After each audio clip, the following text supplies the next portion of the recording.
But the US, blink and you would miss it at the moment. It's a bit, you don't know where to where to keep up with Venezuela, whether it's Iran, whether it's Cuba. And of course, it's all happening again today.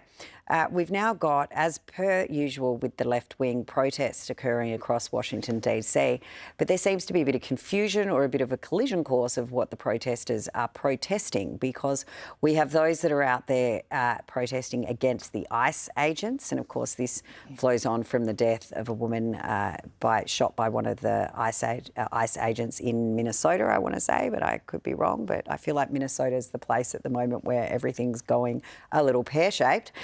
But we've got Trump now also bringing in the opposition leader.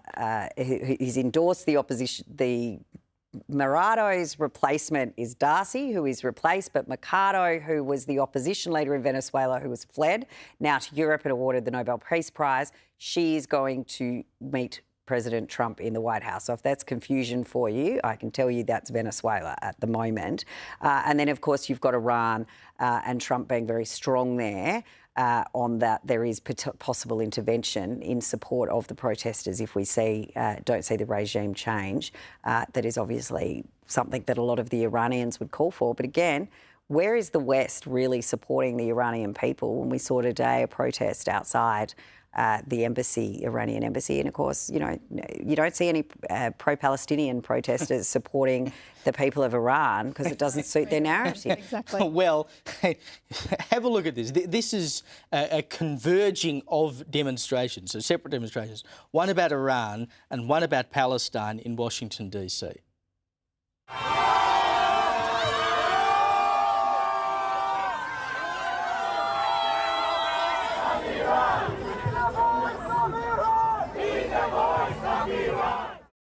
So there's two protests and they've kind of somehow met each other on the way through the streets. And then they're yelling, one's yelling free Iran. They're trying to out-chant each other. And the other's doing free Palestine.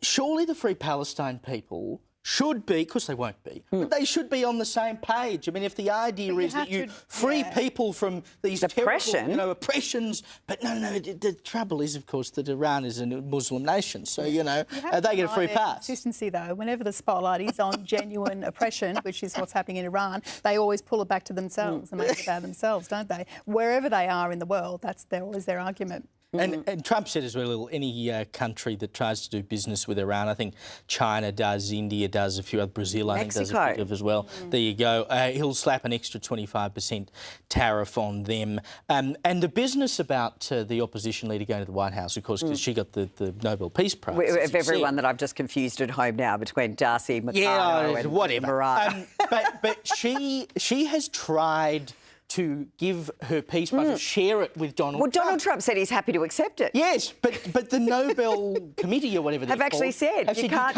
do it. You can't transfer ownership. She thought that might fix do you think things it has like a little writing at the bottom, not non-transferable? Like when you get an, Maybe. when you get an invitation to a full party that says non-transferable?